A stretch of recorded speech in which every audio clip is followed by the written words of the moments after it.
एक बार मैं ही समझा देती हूँ इनको। तो आज हम सीखेंगे प्रीपोजिशन।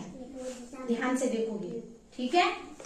जैसे मैंने बोला इन, IN, इन मीन्स होता है अंदर, इन मीन्स अंदर, ठीक है। मैंने बोला ऑन, क्या बोला मैंने? ऑन मीन्स होता है ऊपर, ऑन मीन्स ऊपर। मैंने बोला अंडर, UNDER, अंडर।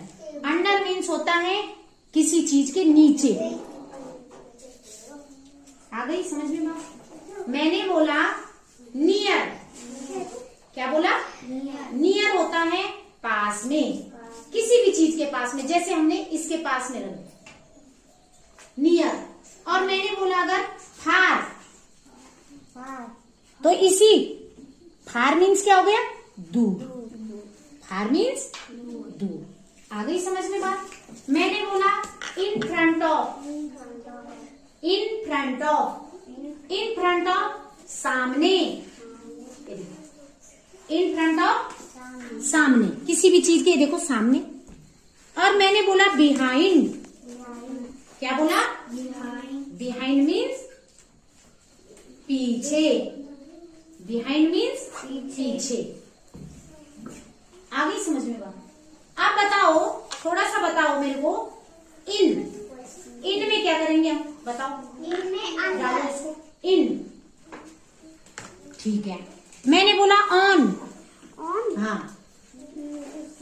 गलत। ऑन में क्या बोलेंगे? इसको रखो, ऑन कहाँ रखेंगे? ये है ऑन, समझ गए बात? मैंने बोला बिटवीन, क्या बोला मैंने? Between, between means, between means दो चीजों के बीच में, बिटवीन मीन्स दो चीजों के बीच में। In front of, in front of पे कहाँ रखेंगे हम इसको? हाँ, जिसको भी आता है करो, इन फ्रंट ऑफ। हाँ, क्या? इन फ्रंट ऑफ सामने, आगे मतलब सामने। और बिहाइंड, बिहाइंड में क्या करेंगे? हाँ, पीछे, बिहाइंड पे पीछे। नीचे के लिए अंडर होता है, ठीक? आ गई समझ में बात? तो ठीक है, क्लैप करो।